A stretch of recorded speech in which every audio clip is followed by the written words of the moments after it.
17:29 minuti e 49 secondi, rieccoci in diretta per la seconda parte dell'edizione straordinaria di oggi, ancora ovviamente l'emergenza coronavirus con tutti gli aggiornamenti.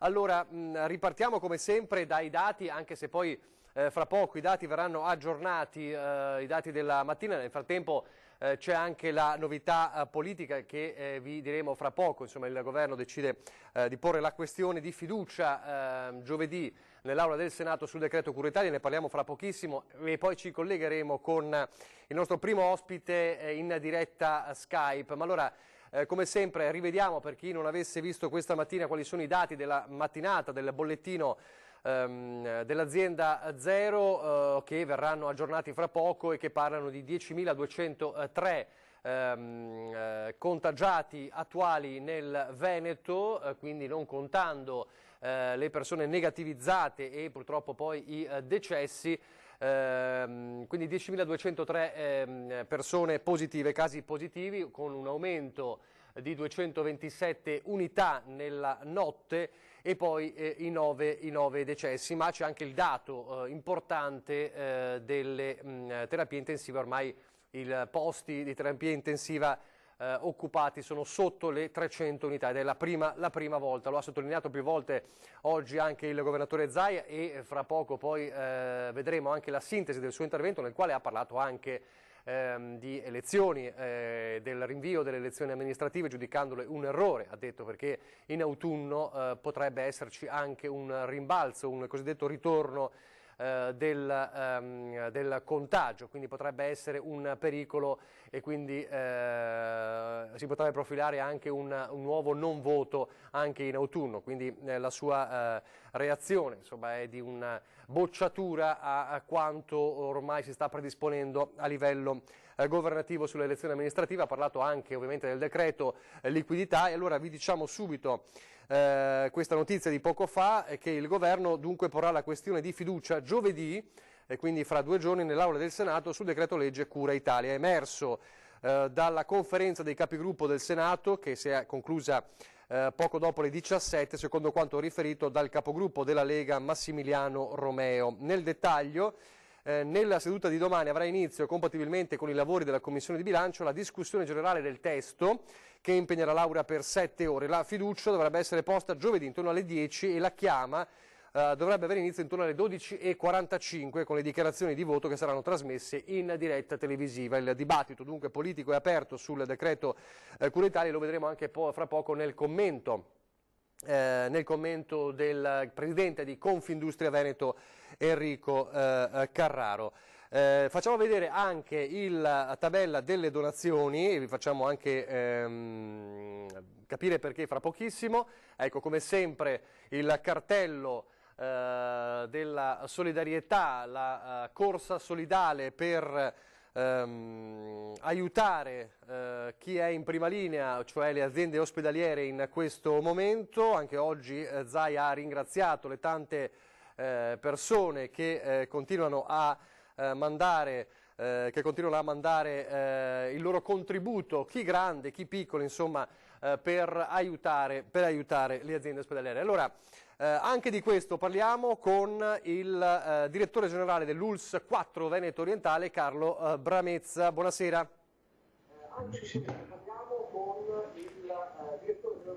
C'è un leggero ritardo, credo.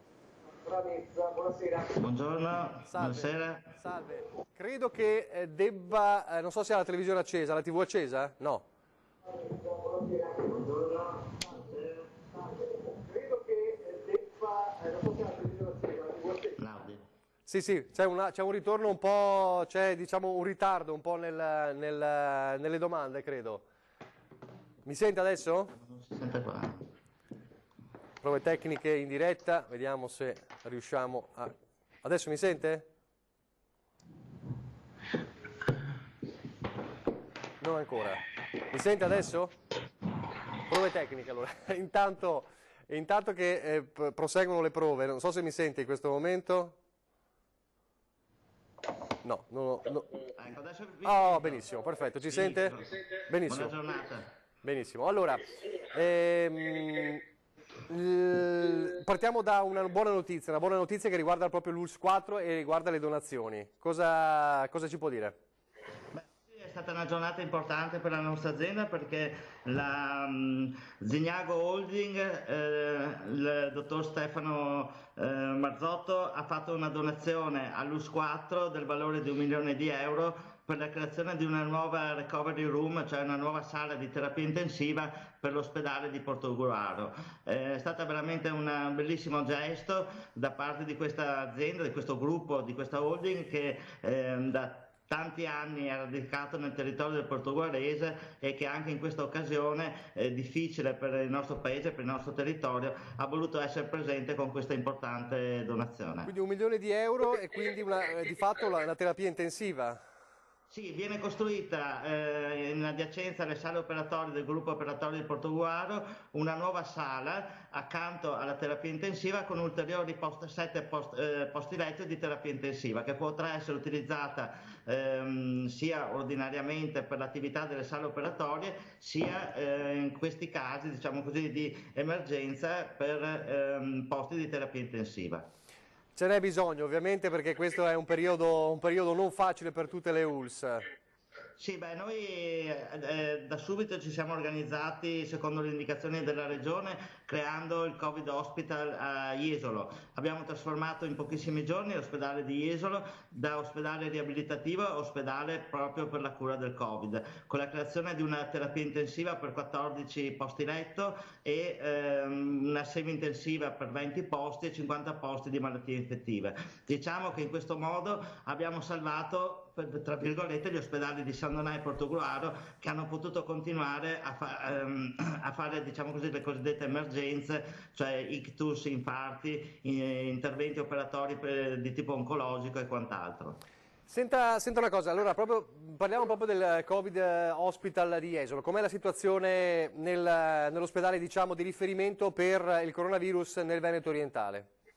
Allora, diciamo che in questo momento nella terapia intensiva noi stiamo notando una leggera diminuzione del numero di pazienti. Attualmente sono 12, abbiamo avuto massime anche di 14, anche di 15 perché abbiamo anche creato 2 posti in più rispetto a quelli che ci aveva detto la Regione proprio per sicurezza.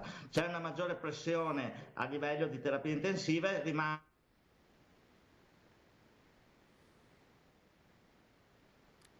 Vediamo se si sblocca. È rimasto bloccato, è rimasto congelato nella sua dichiarazione. Vediamo se riesco a... Allora, facciamo così. Oggi la tecnologia fa un po' i capricci. Allora, lo richiamiamo e vediamo subito. Quindi stava dicendo dell'importanza di qualsiasi tipo di aiuto, anche se in questo caso si parla di Portogruaro, ma per fare il punto della situazione sul Covid Hospital di Jesolo. Peraltro gli vorrei chiedere, adesso glielo chiederò appena si riaprirà la connessione, se c'è stato questo colloquio con i vari direttori generali da parte del governatore Zaia di cui parlava ieri pomeriggio per capire se esiste un piano di riattivazione della normale attività nei Covid Hospital, quale appunto è quello di Jesolo. Ancora non riusciamo, vediamo se riusciamo adesso. E poi avete sentito questa donazione importante di 1 milione di euro, c'è anche questa donazione in ballo di 7 milioni di cui sta parlando il governatore in questi giorni per raggiungere quella cifra di 30 milioni che ha annunciato lo stesso Zaia.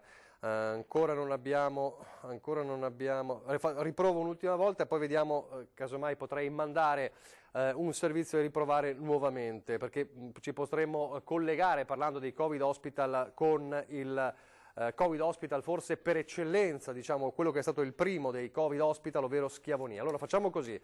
Facciamo vedere l'intervista con il primario di terapia intensiva dell'ospedale di Schiavonia, il direttore Fabio Baratto, che è collegato proprio dal reparto, ci racconta come si fronteggia ogni giorno in prima linea l'emergenza del coronavirus. Allora il servizio su Schiavonia e poi ci ricolleghiamo con Carlo Bramezza.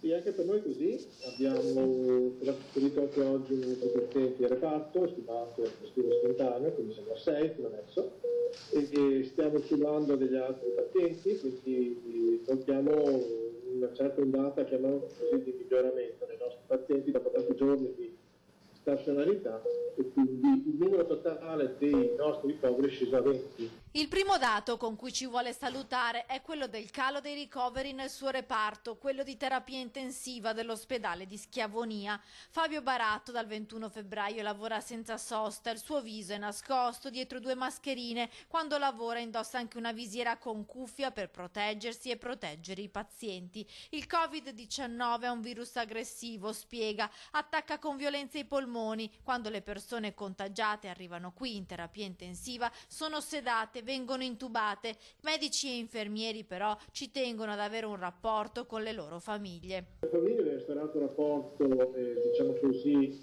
virtuale, nel senso che siamo dotati di un tablet, quindi facciamo delle videochiamate come state facendo noi, e già il fatto di vedere un viso al di là e non solo una voce telefonica per loro è importante.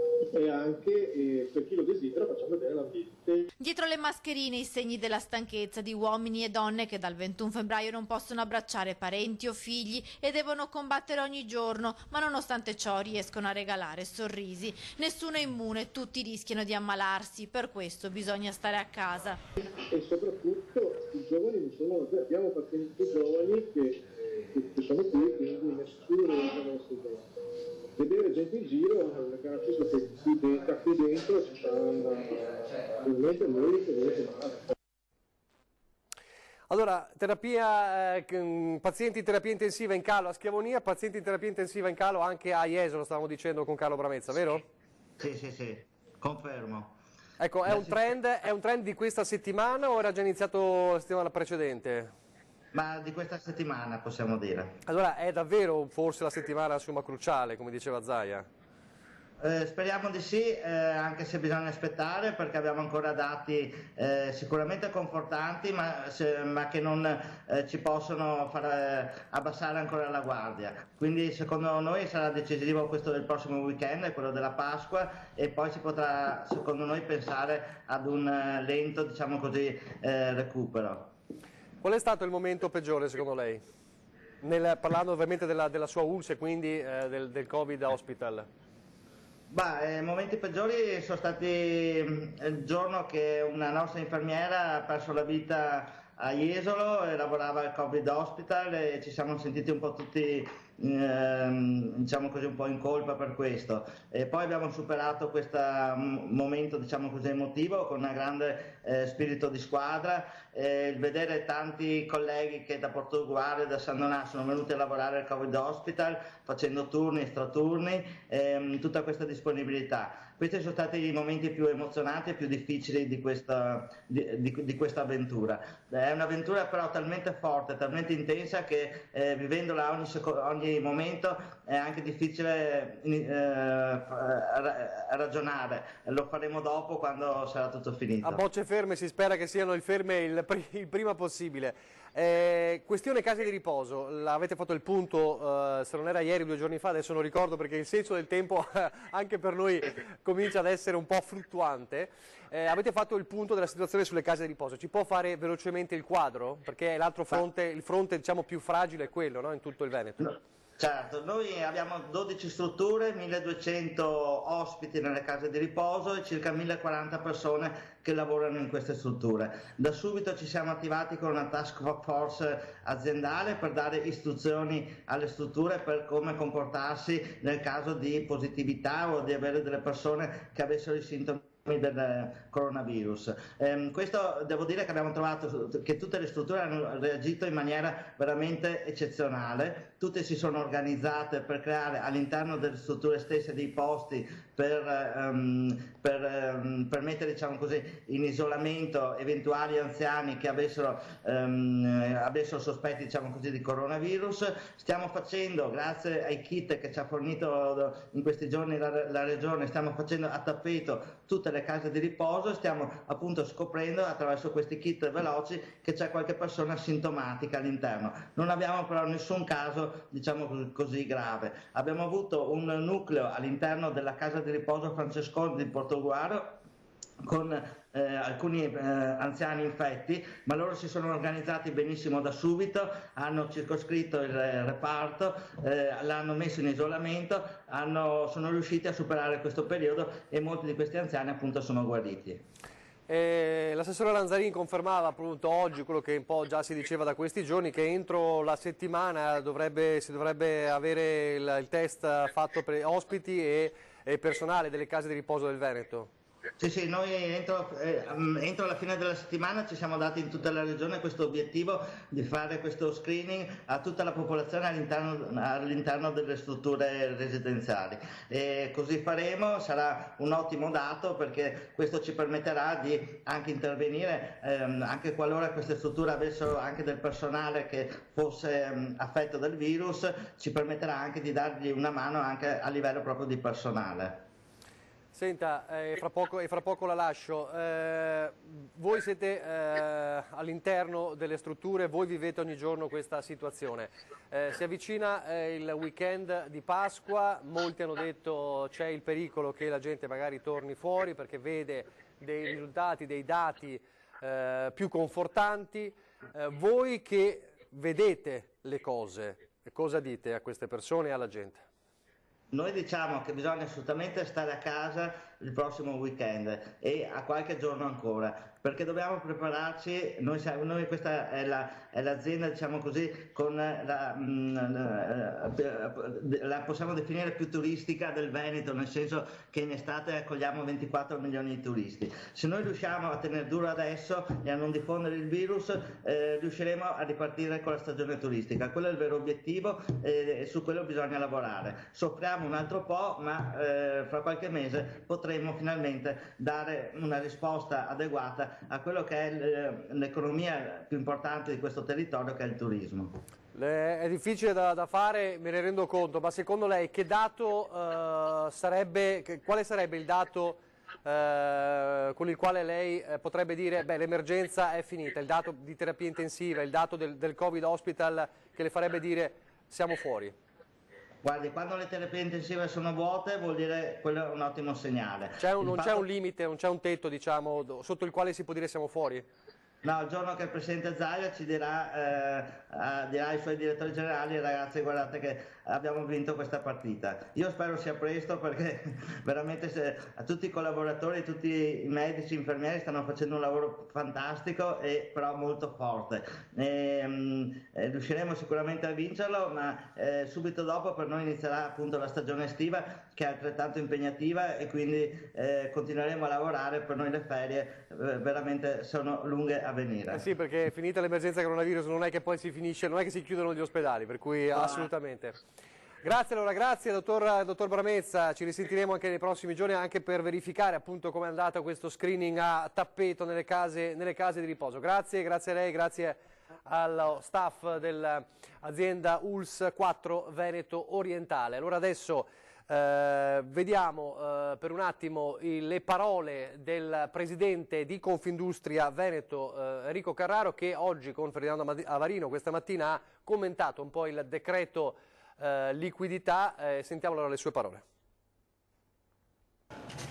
Premesso che non possiamo mediare tra sicurezza e profitto, sono assolutamente d'accordo, ma oggi le aziende che esportano sono strategiche per il Paese. Aprire gradualmente e in massima sicurezza le aziende venete strategiche per l'export è questa la priorità per gli industriali veneti in un mondo che nonostante il virus continua a produrre e competere, seppure con volumi più bassi, né più né meno che la legge del mercato. Ci sono alcuni competitor nostri che ci stanno rubando quote di mercato e fanno bene, perché noi faremo la stessa cosa, quindi stiamo perdendo delle commesse importanti. Restano le risorse liberate dal governo a favore delle imprese e quei 400 miliardi di garanzie che saranno erogate attraverso la società SACE e il fondo PMI. Di primo acchito sembra positiva.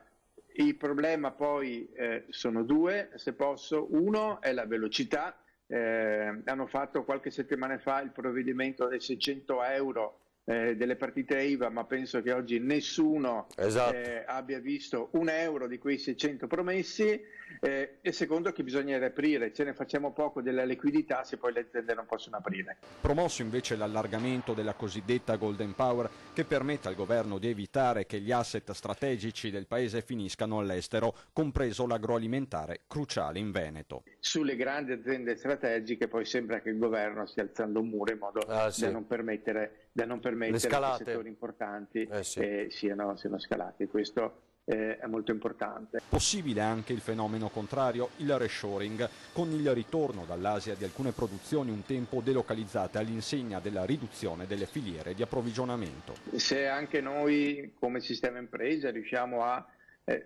fare qualche cosa con più valore aggiunto, quindi con prodotti con un po' più di intelligenza dentro, secondo me molte cose potranno essere riportate qui.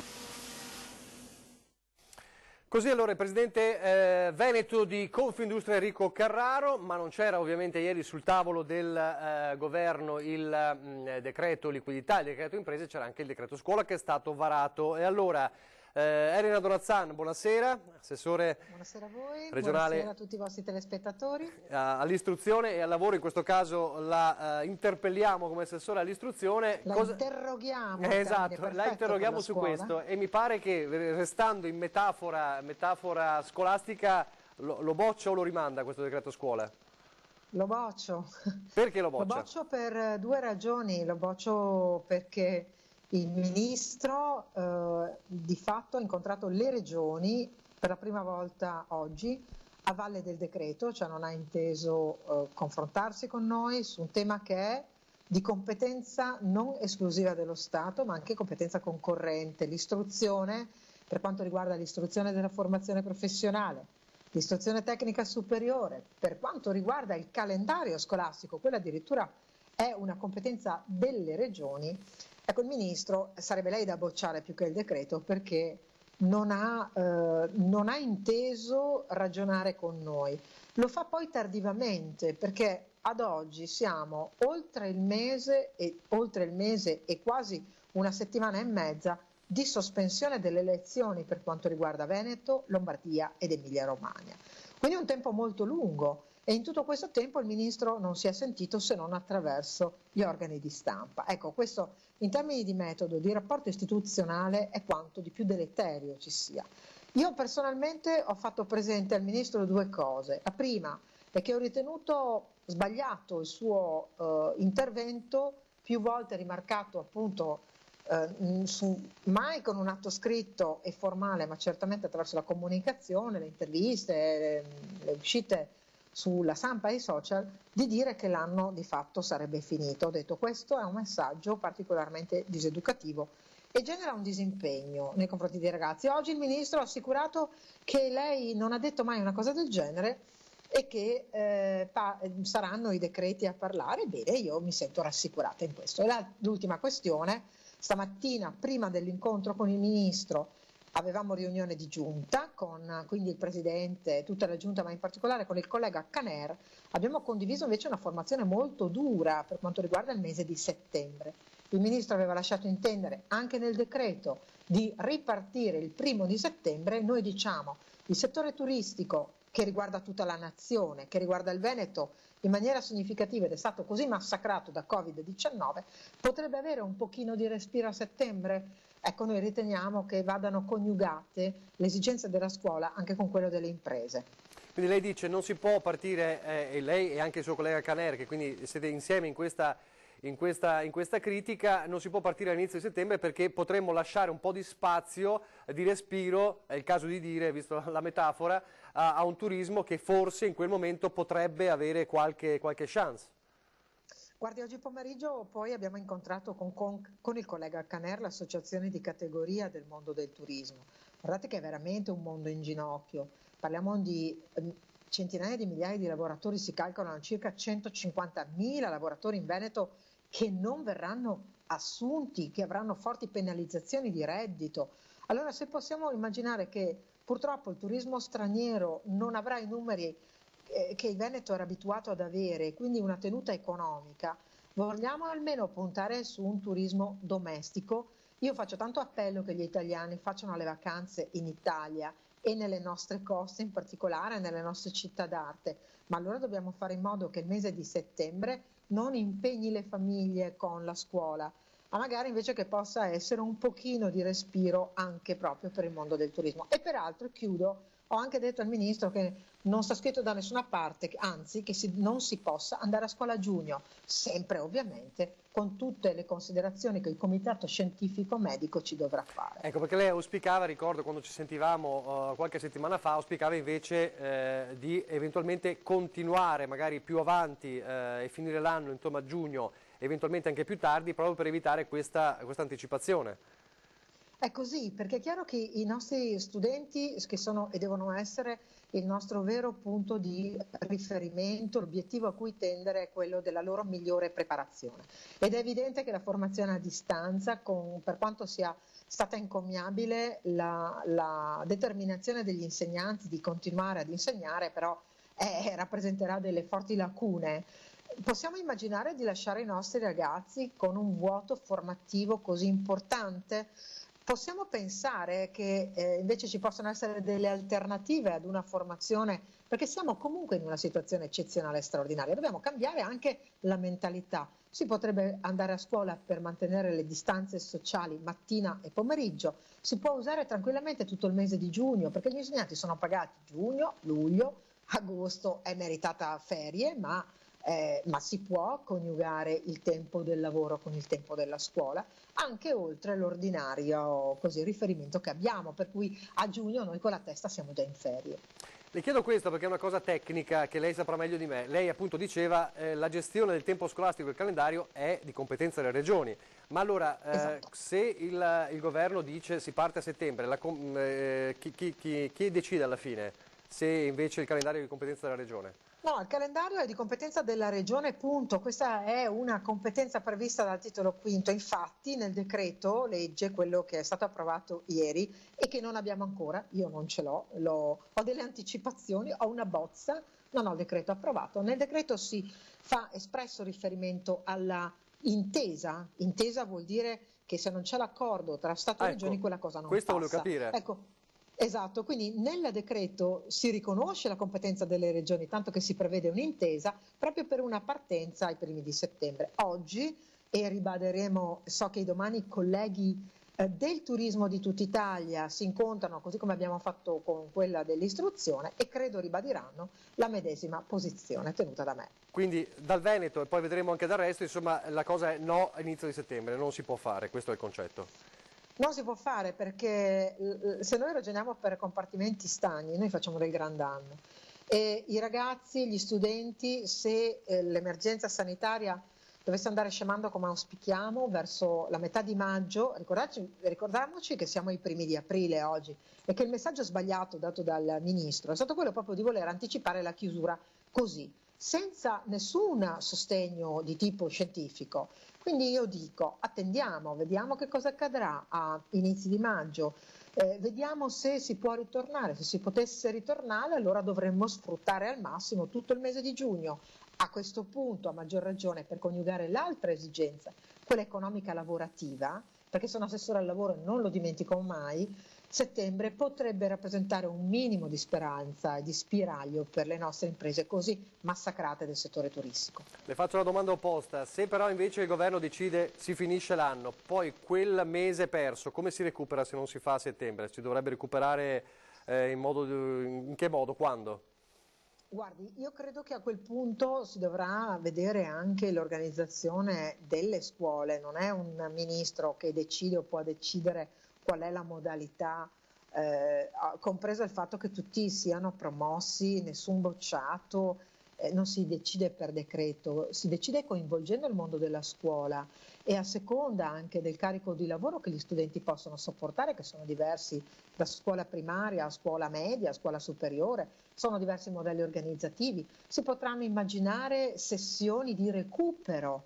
Perché no? Però si deve cambiare. Guardate, quello che ho trovato stridente in questo ministro è che di fronte a un'emergenza e a una eccezionalità ha ragionato con le categorie della scuola rigidamente tecniche e anche molto sindacali, nel senso sbagliato del termine, cioè quelle che dice rivendico che il mondo non si modifica.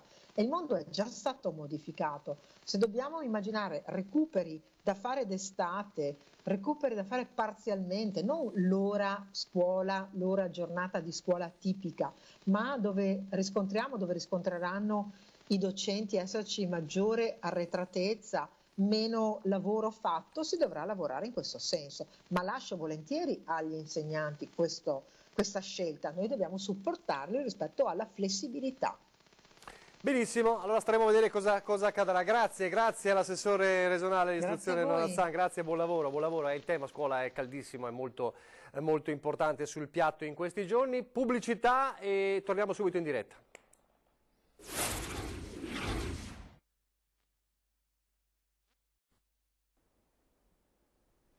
Rieccoci in diretta con la nostra edizione straordinaria. Dunque, abbiamo detto, il decreto Cura Italia, il governo pone la fiducia giovedì al Senato. Abbiamo sentito poco fa l'assessore regionale all'istruzione Elena Donazzan, avete sentito il suo no, che è anche il no dell'assessore Caner a una ripresa, diciamo, dell'anno scolastico, a un riavvio dell'anno scolastico in anticipo a settembre per recuperare.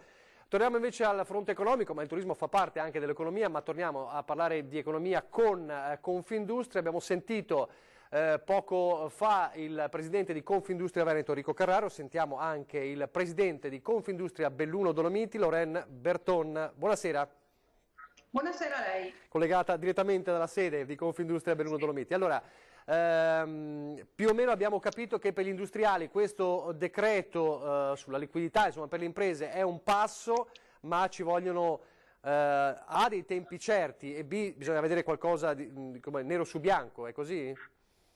Guardi, assolutamente è difficile commentare per me un provvedimento che non abbiamo ancora potuto leggere, e soprattutto da ieri sera a oggi gli industriali, quelli che io rappresento, iniziano anche a trarre delle conseguenze rispetto a quello che ci è stato detto, tra cui le tempistiche. Quali sono le tempistiche? Questo ci preoccupa tantissimo.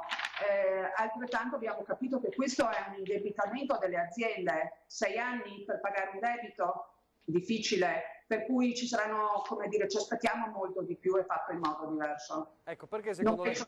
Assolutamente. Come? Non basterà assolutamente, non così come è stato, salvo che non ci sia poi nella lettura come dire, delle cose diverse di cui noi non siamo ancora a conoscenza, in senso positivo, spero. Certo, ecco, non in pochi si sono lamentati di questa, come dire, scarsa comunicazione anche di elementi cruciali anche per voi, per capire come si struttura questo decreto. Guardi, noi siamo preoccupatissimi perché negli ultimi 2 mesi hanno messo le aziende un po' allo sbando, perché effettivamente non si sa quando si apre, non si sa quando si chiude, non si sa cosa si deve fare. Oggi si parla ieri sera di 400 milioni, sembra siano già stati incassati, non sappiamo nemmeno quando si inizierà. A proposito delle riaperture, tensione anche con i sindacati in questi giorni, perché si parlava appunto delle richieste fatte alle prefetture da parte di quelle aziende che chiedevano di aprire o di continuare perché legate alla filiera. Il sindacato dice attenti a chi ne sta approfittando. Voi cosa dite? Guardi, io non penso che gli imprenditori approfittino per nulla di nulla. Le aziende, quelle che sono aperte, sono preparatissime e seguono in modo veramente puntiglioso il decreto, perché io voglio ricordare sempre a tutti che l'imprenditore è il primo ad entrare e l'ultimo ad uscire. E il patrimonio dell'azienda, dell'imprenditore, il vero patrimonio dell'azienda sono i suoi collaboratori, tutti. Per cui la salute dei nostri collaboratori innanzitutto prima di tutto. Il professor Crisanti, che è un po' l'uomo che sta portando avanti il progetto tamponi e test serologici, l'uomo di punta insomma, della regione da questo punto di vista, ha proposto di individuare delle aree pilota, produttive pilota, dove portare avanti questi tamponi e test serologici. Potrebbe essere Belluno una di queste aree pilota, secondo lei? Ma guardi, noi accettiamo qualsiasi sfida, soprattutto se questo aiuta le riaperture e aiuta il nostro paese, per cui parliamone, noi siamo disponibili, assolutamente sì. Grande stima poi per il professore, per cui ci crediamo. Ecco, la riapertura, poi si parla di riapertura a zone, no? Che scenario vi siete fatti voi? Potrebbe essere una soluzione? Ma noi aspettiamo le proposte. Le soluzioni possono essere tante, possono essere diverse. Io penso che sia comunque importante coinvolgere la Confindustria e le aziende, perché anche noi abbiamo delle idee e possiamo contribuire. Penso che sicuramente questa è la cosa migliore, parlarci. Il Presidente Carraro, prima dicevo, necessario far riaprire le aziende strategiche per l'export. È un passaggio cruciale questo. Guardi, è indispensabile, parliamoci chiaro. Quello che stiamo rischiando sono i prossimi 2 o 3 anni di attività, come dire, che possono continuare a confermare il benessere nel nostro territorio. Tenere queste aziende chiuse vuol dire andare incontro a difficoltà certe nei prossimi mesi. Apriamo in modo serio, apriamo nell'interesse sicuramente di poter tenere queste aziende aperte nei prossimi anni, perché attenzione, rischiamo che alcune di queste aziende, se non vengono riaperte, non riapriranno più, con tutti i danni che ne consegue ovviamente. Ecco, c'è appunto il rischio che poi a settembre ci siano proprio le aziende che non riaprono. C'è questo rischio. Guardi, io ho un grosso imprenditore del Bellunese l'altro giorno mi ha detto: Lorraine, sinceramente quello che dice il DPCM forse tra qualche mese non ci interessa più, perché saranno gli ordini a decidere se apriamo o non riapriamo, perché è chiaro che se noi non continuiamo a distribuire i nostri prodotti ci sarà qualcun altro a farlo al posto nostro. Ricordo a tutti che il 70% delle imprese in Germania sono aperte. Questo ci dà la risposta della crisi in cui noi possiamo trovarci. In questo l'Europa, secondo lei, come si sta comportando? C'è ancora la speranza che in questi giorni, in queste ore, arrivi un messaggio importante? Guardi, noi come imprenditori ce lo auspichiamo, noi siamo molto delusi. È chiaro che questa Europa, se non si muove in modo concreto, serio e rigoroso, è un'Europa che non esiste più. Tra qualche mese non parleremo più di Europa se non si erano fatte delle scelte concrete. Il Bellunese è un territorio particolare, fragile, ma che ha delle particolarità che nessun altro ha, e in questo senso ci sono i grandi eventi legati alla montagna, il Mondiale 2021 di sci e poi ovviamente in prospettiva le Olimpiadi Milano-Cortina. Può essere il traino per ripartire, guardando ovviamente al 2021 e poi più avanti? Guardi, sicuramente può essere il traino per ripartire per il turismo, fondamentale per il territorio bellunese e per la provincia di Belluno. Noi dobbiamo guardare anche alle Olimpiadi proprio con ottimismo, dobbiamo crederci e sicuramente tutte le aziende ne avranno vantaggio. Certamente le decisioni che il governo farà e l'Europa farà nelle prossime settimane tracceranno il destino anche di questi territori, questo è chiaro. Io ricordo che noi veniamo fuori anche da un periodo difficilissimo che è quello del Vaia, cioè siamo feriti 2 volte, per cui in questo territorio c'è veramente bisogno di ripartire il prima possibile. Senta, poi c'è tutto il fronte epidemiologico, il fronte di una lotta che le ULSS, le aziende ospedaliere, insomma gli ospedali, medici, infermieri stanno affrontando ogni giorno. In questo voi siete stati vicini e continuate a essere vicini?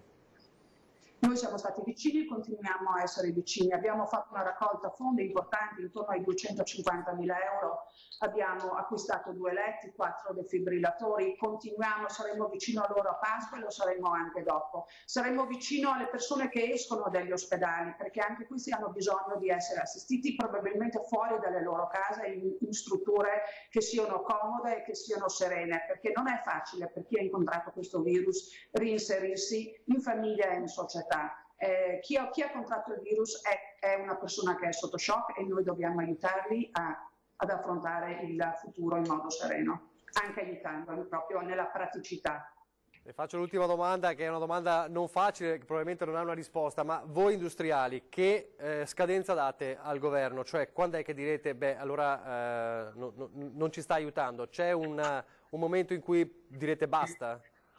Guardi, io le posso dire che nel sentiment degli imprenditori purtroppo questa scadenza è già avvenuta in qualche modo, siamo abbastanza disillusi, però dobbiamo credere nel futuro, per cui auspichiamo in una voglia anche del governo, e parlo anche dell'Europa, di capire che gli imprenditori hanno bisogno di essere sostenuti non per fini personali, ma per tenere insieme le comunità e il benessere del nostro Paese.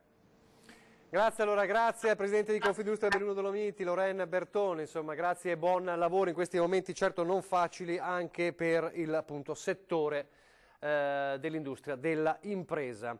Adesso torniamo non so se c'è un altro blocco pubblicitario, fatemi un cenno eventualmente, se non c'è io tornerei invece a parlare delle restrizioni, regole importanti in questi giorni e novità importanti in questi giorni, come ad esempio l'ordinanza che è arrivata proprio ieri sera, se ricorderete, della Regione, con l'obbligo delle mascherine e dei guanti anche sui mezzi pubblici. Ebbene, i nostri inviati a Venezia hanno fatto un giro per vedere un po' negli autobus e nei vaporetti com'era la situazione oggi, primo giorno di questo obbligo. Da oggi tutti i conducenti dei mezzi di trasporto pubblico, ma anche dei servizi noleggio e taxi, dovranno utilizzare guanti e mascherine. L'ordinanza è stata firmata dal presidente Zaia per contrastare ulteriormente il diffondersi del contagio da coronavirus. Le disposizioni sono entrate in vigore a mezzanotte di lunedì per tutelare il più possibile cittadini e lavoratori del settore. Eppure, come si vede dalle immagini, non tutti le rispettano. C'è chi ha solo la mascherina, chi solamente i guanti e chi nessuno dei due.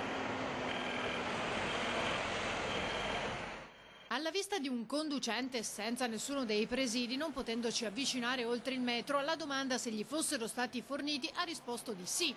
Poi però ha iniziato ad alterarsi per la presenza della telecamera. Scusi, le sono stati forniti presidi oppure no? Perché non ce li ha? Queste dunque le immagini da Venezia del controlli, insomma, della situazione il primo giorno con l'obbligo di mascherine e di guanti sui mezzi pubblici. Nel frattempo, l'abbiamo detto ieri, vi ricordiamo un'altra cosa importante di servizio, e cioè l'accordo tra le poste italiane e i carabinieri per portare agli over 75 con difficoltà la pensione a casa. Avviata una convenzione tra Poste Italiane e l'Arma dei Carabinieri, per cui i pensionati di età superiore ai 75 anni potranno richiedere per tutto il periodo dell'emergenza la consegna della pensione a domicilio, evitando così di recarsi negli uffici postali. A ritirarla per loro potranno essere i carabinieri. Dal servizio però sono escluse alcune categorie, come chi ha già delegato altri soggetti alla riscossione o chi vive con i familiari. L'accordo ha lo scopo di limitare al minimo gli spostamenti delle persone, in particolare dei soggetti a maggior rischio. L'iniziativa permette anche di tutelare i pensionati da truffe, rapine e scippi. In pratica i carabinieri si recheranno presso gli sportelli degli uffici postali per riscuotere le pensioni, per poi consegnarle a casa dei beneficiari che hanno fatto richiesta, contattando il numero verde 800 55 66 70 messo a disposizione dalle poste, o chiamando la più vicina stazione dei carabinieri per richiedere maggiori informazioni. Nel frattempo si moltiplicano un po' gli studi epidemiologici, vi leggo questo che riguarda la Washington University e dice, ovviamente da prendere con le molle, è uno studio scientifico che dice, secondo questi calcoli dell'Institute for Health Metrics and Evaluation della Washington University, la fine della pandemia da Covid-19 con 0 decessi, dice questo studio americano, è prevedibile in Italia il 19 maggio, salvo un allentamento delle misure di distanziamento sociale o un rimbalzo dei contagiati. E il totale dei decessi registrati, dice questo studio, sarà di 20.300 al 4 agosto 2020. Sono appunto queste previsioni sull'evoluzione del Covid-19 in Europa, elaborate dall'Institute for Health Metrics and Evaluation, organizzazione indipendente della School of Medicine dell'Università di Washington, che fornisce i dati alla Casa Bianca. Secondo le previsioni dello studio pubblicato oggi, l'Italia ha superato la propria fase di picco, eccezion fatta per Calabria e Puglia, dice questo studio. In Europa complessivamente si conteranno, sulla base delle stime del Institute for Health Metrics and Evaluation, oltre 150.000 decessi alla fine della prima ondata della pandemia in Europa. Secondo questo studio, dunque, la data del decesso zero sarebbe il 19 di maggio, salvo un allentamento delle misure di distanziamento sociale.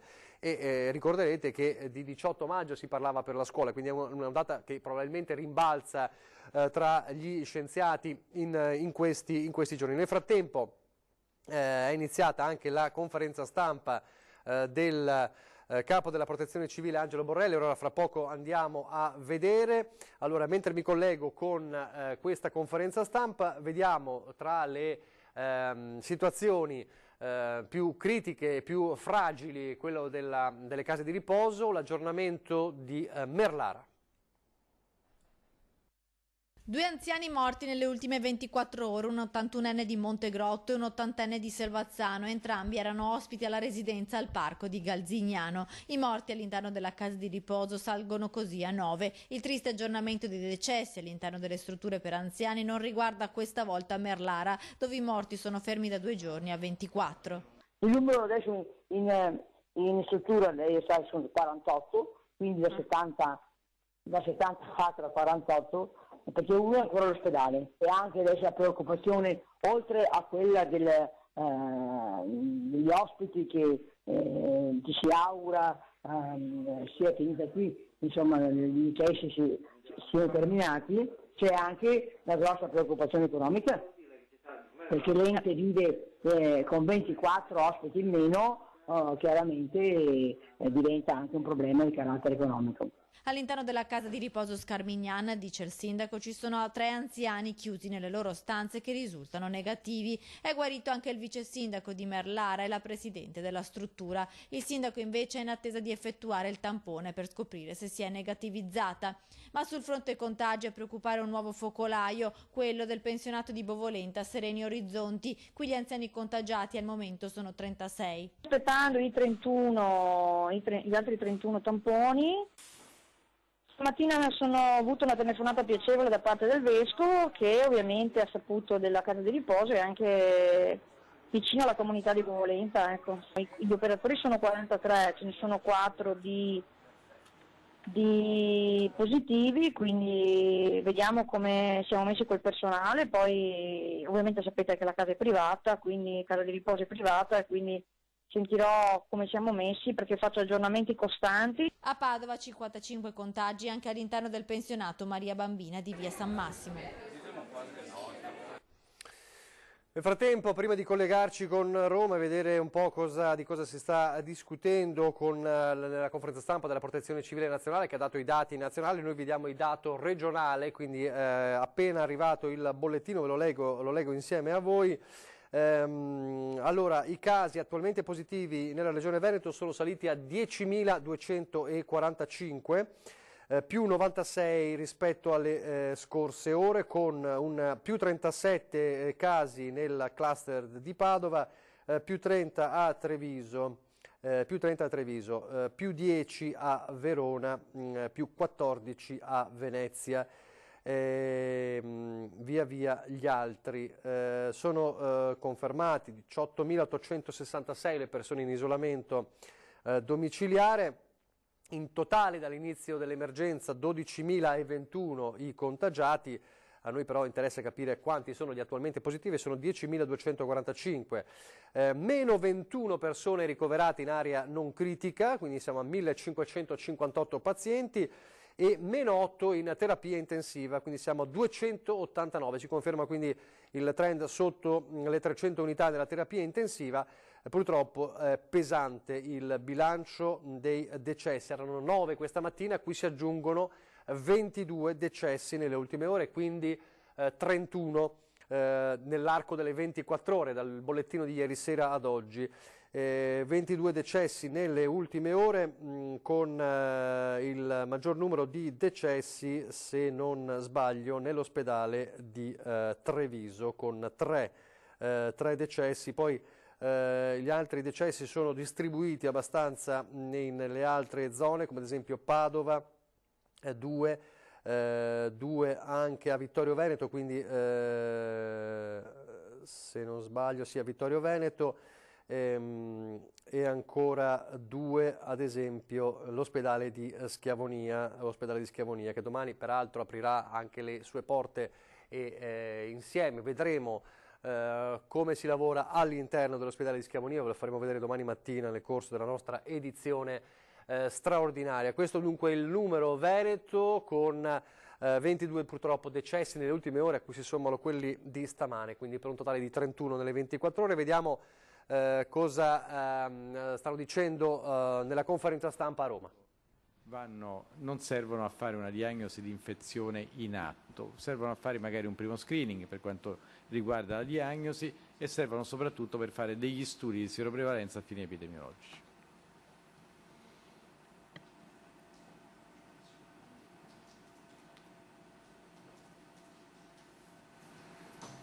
Sì, buonasera, sono Cecconi del TG3. Sempre a proposito dei test sierologici, domani la Toscana, per esempio, distribuirà i test a tutte le ASL e cominceranno a farli a partire dalle persone che sono, diciamo, più a rischio, fra virgolette. Ci sono già anche, fra l'altro, 25.000 guariti. Queste persone, cioè chi risulterà avere gli anticorpi già a partire da domani, dopodomani, potrà uscire di casa, cioè dovrà comunque mantenere tutte le regole, cioè chi è guarito e chi, diciamo, sarà certificato che ha gli anticorpi potrà avere uno status in qualche modo di allentamento delle misure. Lei vuol dare il patentino di immunità. No, non lo so, chiedo a lei, no, perché allora, di fatto allora io le dico una cosa: se io facessi un test, proprio l'esempio pratico, un test anticorpale e trovassi gli anticorpi al test sierologico, io sarei contento, no? Perché per la miseria, cioè gli anticorpi vuol dire che sono stato esposto al virus, sto bene, magnifico. Però non mi avvicinerei al dottor Borrelli più di un metro, perché comunque sia mi resterebbe il dubbio: è un vero risultato o è un falso positivo? Perché le caratteristiche dei test ancora non sono così studiate da potermi dire che effettivamente non si tratti di un test falso positivo. Mi dà un'indicazione di massima, diciamo. Dopodiché, questo riguarda le caratteristiche dei test, dopodiché sull'immunità, su quanto sia protettiva e duratura, ancora c'è da studiare. Io penso che per analogia con altre malattie infettive probabilmente lo è, nel senso, una volta superata la malattia o l'infezione, se si fanno degli anticorpi probabilmente sei protetto, però non abbiamo sufficiente follow up per dire con sicurezza.